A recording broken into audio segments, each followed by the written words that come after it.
Okay, are you good? I'm good. Who wants to start? What's up, guys? Welcome back to the show. This is the show where we sit down and answer some of your questions. We haven't done this in so long, and we really just wanted to chat with you guys, see where you're at, so you can see where we're at, and we can just compare where we're at. Plus, we don't have a video, and it's Wednesday. It's Wednesday. This is going out in a couple of hours once it's edited, so yeah, this is real time. I hope that audio is crispy. We tried to find a clean, quiet spot to park, and it's hard, man. It's windy, there's construction, so I apologize if it's not, like, intimate enough. We took to my Instagram, our YouTube community tab, and we just said, ask us anything, and today we're going to answer some of those questions that we've never talked about before, we've never tackled. So this is kind of a juicy Q&A. Never before seen on Eamon and Beck? Stay tuned. Okay, the one question we got more than anything across the board was, when are you getting married? Really? Like, so many questions about it. Probably at this rate never, but I mean, we're open to it. For those of you who don't know, Eamon proposed to me February of 2017 while we were on a trip in Africa. It was magical. Maybe I'll insert like a little clip here because it was so magical.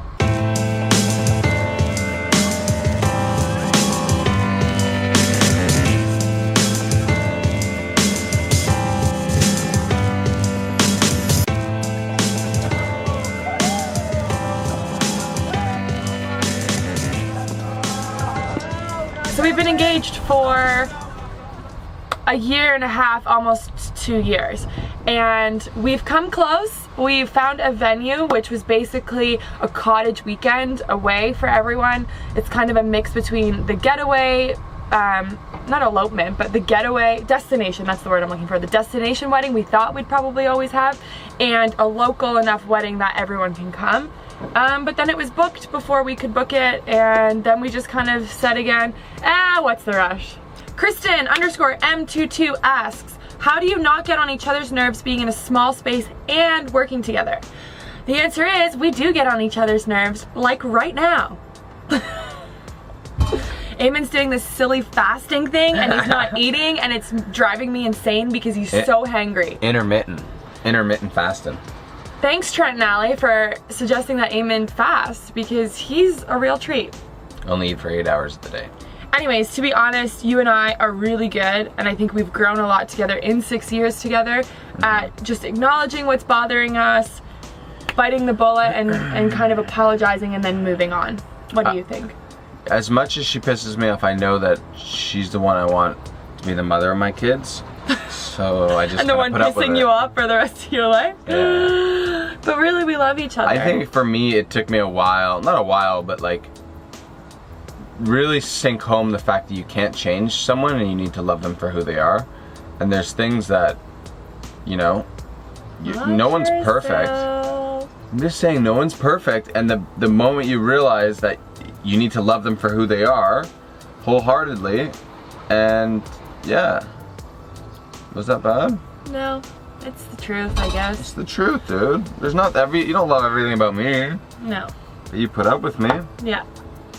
Gypsy Soul wants to know, on average, how much time does it take to put together your podcast, your YouTube videos? And then I saw another question that asked about how we divide our time and where we're spending our time, which is such an interesting question. So let's start with... We don't get asked that a lot. Yeah, like let's start with, on average, how much it takes to film and edit. And I think it's such an easy thing to think that it's easy to put together a video, or that it's just about the filming, whereas the filming is maybe 10 to 15% of it, and the editing is another 70%, and then the rest is uploading, putting tags on the videos, finding a good thumbnail and title, commenting back. Actually, maybe I'm even off. Like, it's a lot of work. It's really a full-time job. I'm a big fan of efficiency, so I really like filming and editing in the same day. I find that you're so much more productive when it's fresh on mind.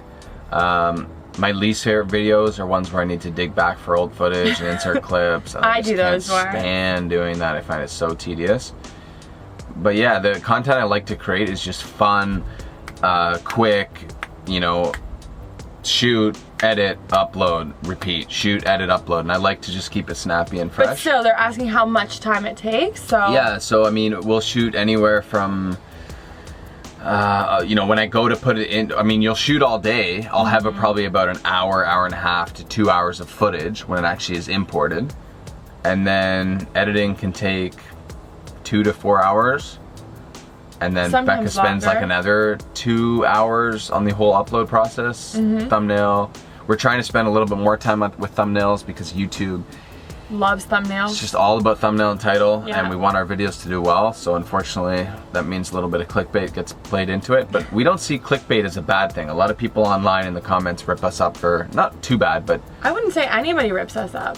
we get the clickbait, hashtag clickbait stuff once in a while. Sure. But nowhere near compared to other channels. But that's like modern day media. You know, you look at a TV series, the title of that episode is clickbait. Yeah, it's so true. I think that the word clickbait is thrown at a creator as like, I can't believe you use that, because it's thought of as this negative thing. Whereas you have to remember that like this is our jobs, and to get people interested in watching the video, you're gonna use like the most interesting thing that happened in the video. Like, you'd be dumb as the not title. to. Yeah, and I mean, I feel like some of you say to us, if you had just titled this "A Day in Alberta," I would watch it the same. A lot of people comment that. It's and not that's great true. and lovely, but like, no, you wouldn't. Yeah. You know? Yeah. So it's been interesting for Eamon and I, because we went from being full-time entrepreneurs and throwing everything we had into our small tea company, to then starting to create content. And it started with just once a week, and that was pretty manageable, although we kind of kept feeling like, oh, Wednesdays are always coming around so fast, remember? And now we're doing 3 a week. So our focus has shifted from just our tea company to our tea company and our chai company.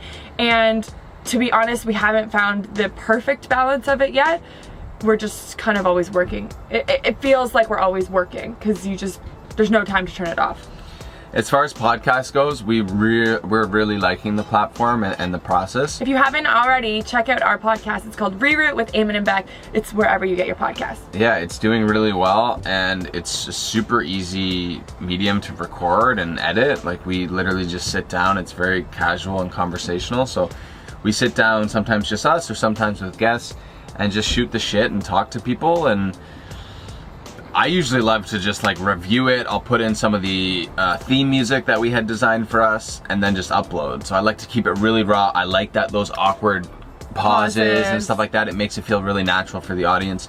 As to podcast pretend you're there. consumers, as people who listen to podcasts, we prefer conversational podcasts. So we wanted to create a podcast that we would want to listen to. Yeah. It's value added, so we definitely are talking about topics or helping you guys navigate this world of rerouting, but at the same time, it's very, very relaxed and conversational. Yep. Would you say that's fair? Yep. Cool, I hope we answered those questions. Girl Boss 44 wants to know, how do you deal with finances, especially as business partners? Are things separate or together?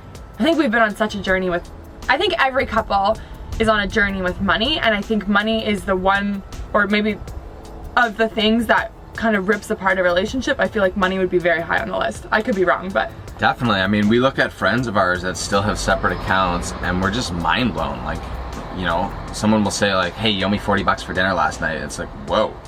Like, that would just be such a nightmare to keep track of, and so much more pressure on a relationship. But you have to remember, 6 years ago when we first started dating, we did do that. Yeah, of course. When And you're I can enter a remember, relationship, that's writing what it all is. down, and we were traveling and being like, okay, so I spent 40 on this, and you spent this on this, and I'm talking about couples that have been together for like 7 years. right. And I mean, to each their own, and it's not the right way to do it for anybody. Yeah, that's just the way we do it. But you and I have always been of the mindset that what's mine is yours. And like, one of the other questions was like, how did you guys know you're the one, and when did you know? And for both of us, I feel like as soon as we started dating, we knew that this was really long term. So even with fights, or when you guys were asking how we get over getting on each other's nerves in a small space or working together, at the end of the day, we know we're going to be together very, very long term.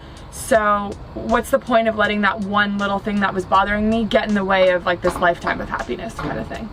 So our finances are together, although we have separate accounts, we do, but they're together. Does that make any sense? Yeah, I mean, like, she just takes money when she needs it. She has all my passwords. Our finances are kind of confusing because... Oh, that was a weird sneeze. Can you not yawn? Our finances are a little bit confusing because we have two businesses and they're both kind of sole proprietorship companies, so they're in different accounts, but they're all ours. I don't know, we're complicated people. I don't know if that's answering your questions. Okay, ARSD1006 wants to know, what are your hopes for the Eamon and Beck brand? I love this question. Because I'd love your feedback as well. Like, we want to know where you guys see us going and where you see the brand going as well. Are you tired by that question, love? I just started yawning. So, Eamon and Beck brand, we see that much bigger picture as far as even kind of who we are, and I think it will eventually expand out of who we are. We, for sure, I mean, the association we use is like Chip and Joanna Gaines.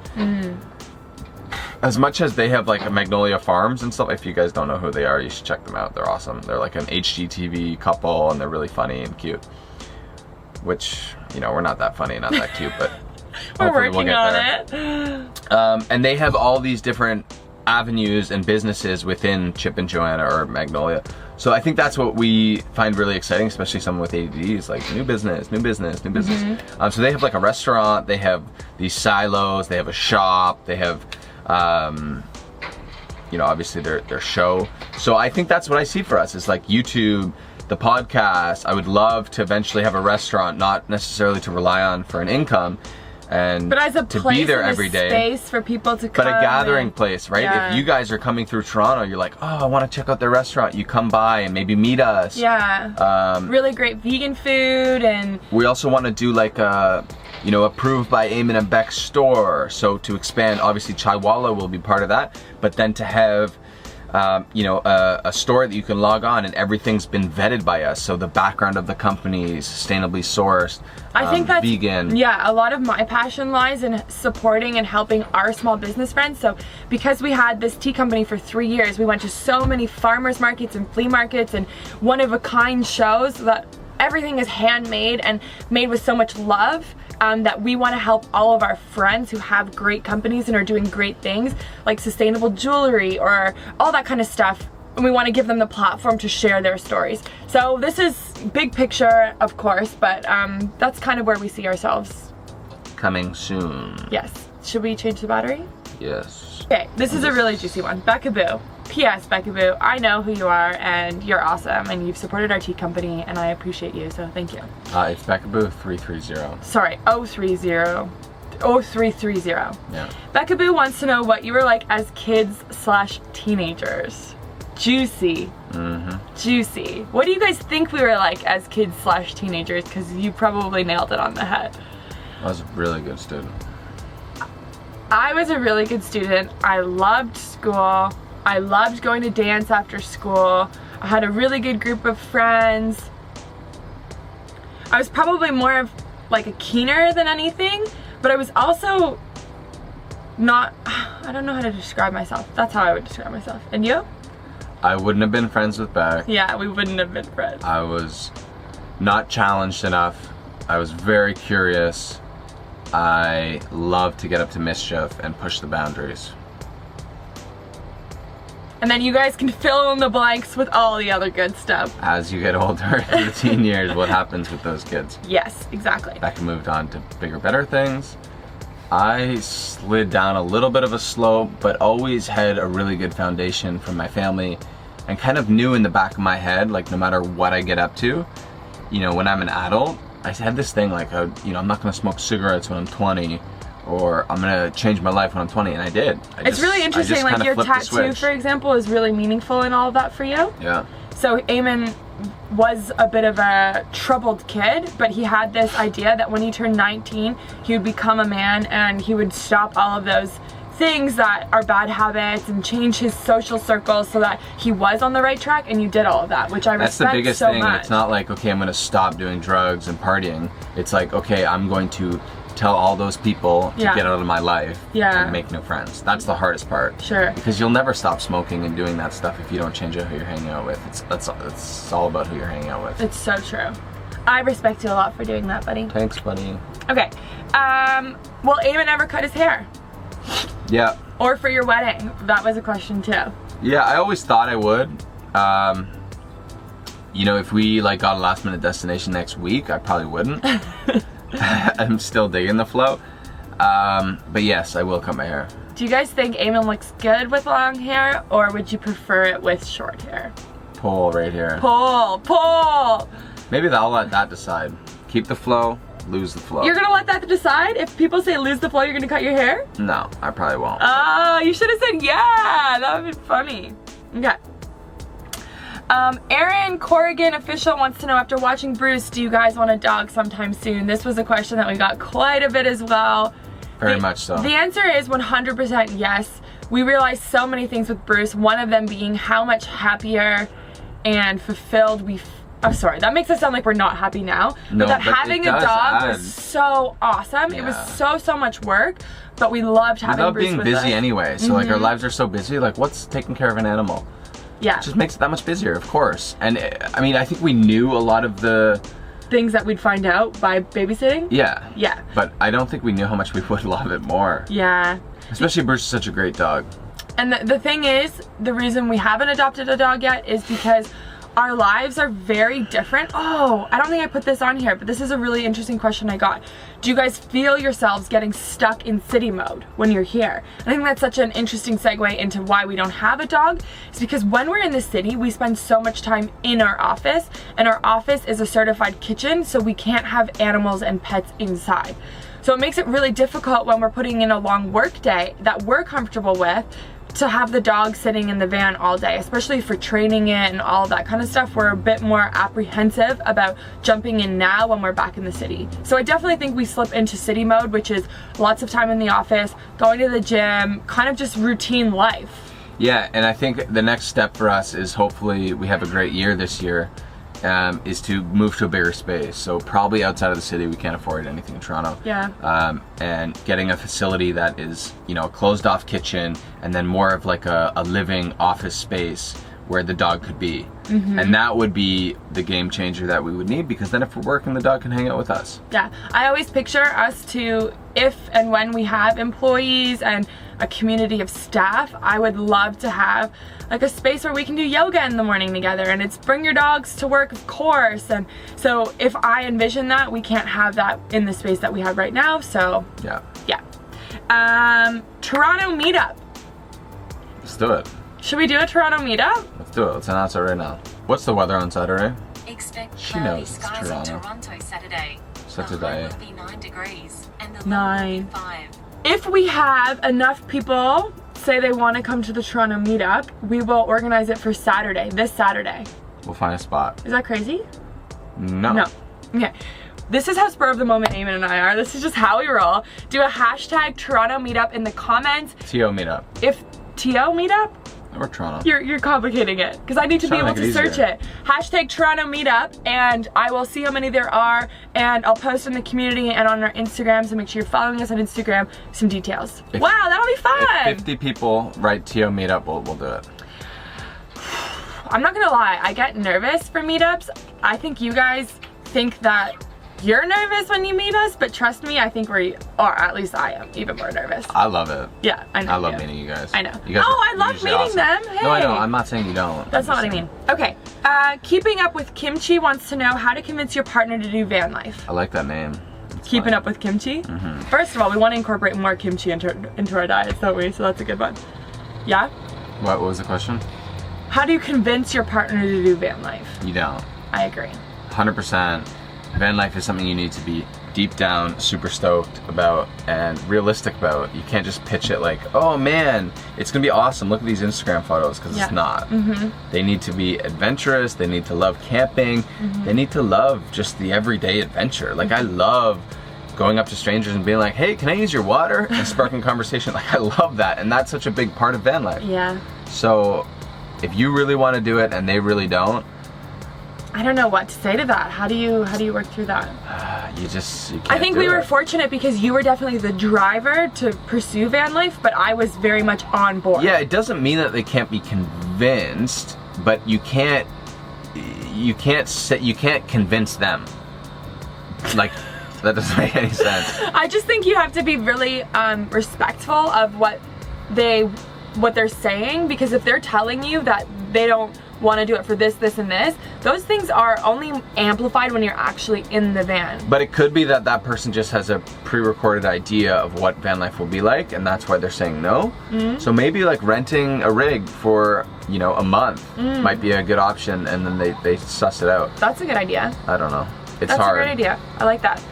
Do you want to answer this question? It's a juicy one. I'm down. You know I'm down. Okay. Alex Frederick wants to know, he just wrote religion question mark. Religion question mark. Interesting. I can start if you want. Or you want to start? Sure, you start, babe. Well, it's interesting because we had this chat yesterday, didn't we, with Trent and Allie? And we have so many different religions and upbringings in that group of the four of us that it's really interesting to talk about. We had a Jew, a Mormon, two Catholics, and I guess an atheist. Or agnostic. Or whatever. Probably atheist. So I was raised Christian, or Christian. She's like, Grandma's gonna hate you. I was raised Catholic. I almost said Christian. I was raised Catholic. I went to Catholic school growing up, and I never really, I wouldn't say like I didn't believe it growing up or anything, because I appreciated and respected my parents and my elders and stuff like that for believing it. But I just think that with so much world travel and things that we've done and all the religions I've been exposed to in my life, I don't think that there's one way of thinking that is better or that should make you look at another religion and feel superior. Am I wording Yeah, that no, right? and I think that's such a good point, and that's kind of my root of why I probably am an atheist, is because I really believe that religion has a lot of great aspects. The community aspect is fantastic. I want to implement that somehow into our lives. But the whole idea of religion, and I'm gonna use the word brainwashing if you want, and veganism ties into this a little bit, but you know, teaching your children that this is the way to live your life and this is why you're on earth and all these kind of things, and other people are doing it wrong, I think is very evil. And that's the root of a lot of wars. And that's the biggest problem I have with religion, because I think if you're raised religious, you're already in the mindset that other people are wrong. And I was raised, you know, Christian, sort of. I didn't really like understand it. It's pretty relaxed, yeah. But I was just I've always been open to, I've been fascinated by religion and always open to talking to people from different religions. Like I find the Mormon religion mind-blowing. Like I think it's so interesting. Same with Judaism. I think that what was really great about my upbringing is there was a time carved out in school to learn about morals and do good to others and like just to be respectful and to give thanks, and before a meal to say a prayer. Maybe I don't want to say that prayer and say it to one specific person in the sky, but I do want to stop and be mindful that I totally agree how with that. grateful I think am that's fantastic. am I to eat this beautiful meal and to have these beautiful people around me, and I'm so thankful. And yeah, but I think we're on a journey. Let's just end it there, because I think that you're trying to be a little bit more open about it, and I'm conflicted, because if you look at, you know, my beliefs, I'm very fact-oriented, analytical when it comes to, you know, Life. science and life. And I find it just mind-blowing how people can ignore science, right? But when it comes to things like me saying everything happens for a reason, like what is that? Why do I say that? You know, I really do believe that. And maybe that's just a crutch I use to make myself feel better about when things are crappy.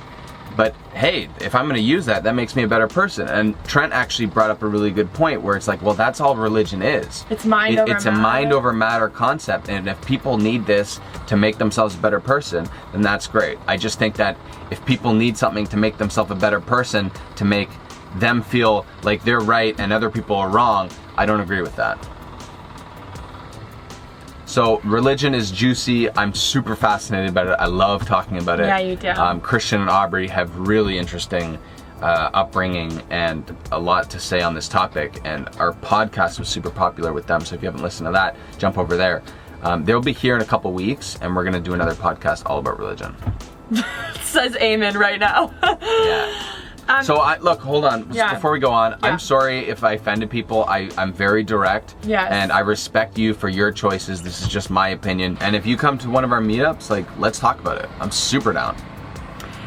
Guy Richard wants to know, is Eamon ever gonna post in his swim trunks for a thumbnail? God, Ooh, Guy. I'll do it. Let's just get one more. Let's get one more that's not so intense. What do you think? If we could have dinner with anyone, who would it be? Well, I hate those kind of questions. I never know. Mine would probably be Biggie Smalls. People want to know what's next for travel. Are we gonna ship our van somewhere?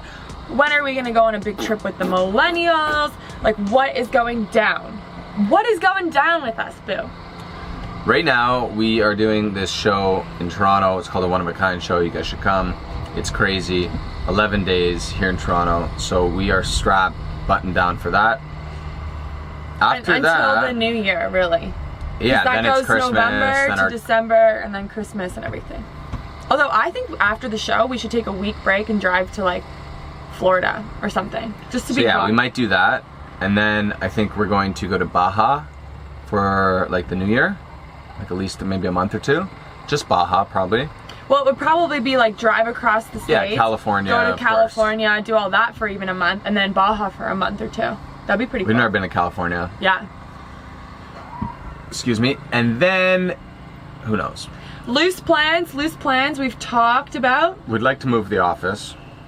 Oh, I was gonna say we've talked we about can shipping afford a it. van to Europe, or Yeah. renting a van in Europe, or For the something summer, like that. or going to Europe and building out a new van and then traveling. I think that's a really good, juicy Q&A. These are long. some of the questions and answers that we haven't been avoiding, but that we just don't really talk about. So it's different and new and fun, and I hope you guys really enjoyed this episode. If you guys enjoyed the video today, please make sure you give it a big thumbs up. It helps us grow this video, be shared, all that kind of good stuff. If you're not subscribed, guys, please subscribe to the channel. There's a little box that says subscribe. You click that, click the bell.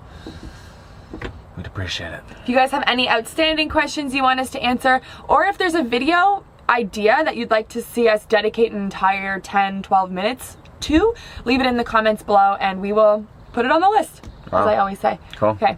Oh, I right. just wanted to say I really love and appreciate you guys, like genuinely. Thank you so much for being a part of our community. Thank you. I do too. I have a hard time expressing my feelings, but I really do appreciate every one of you.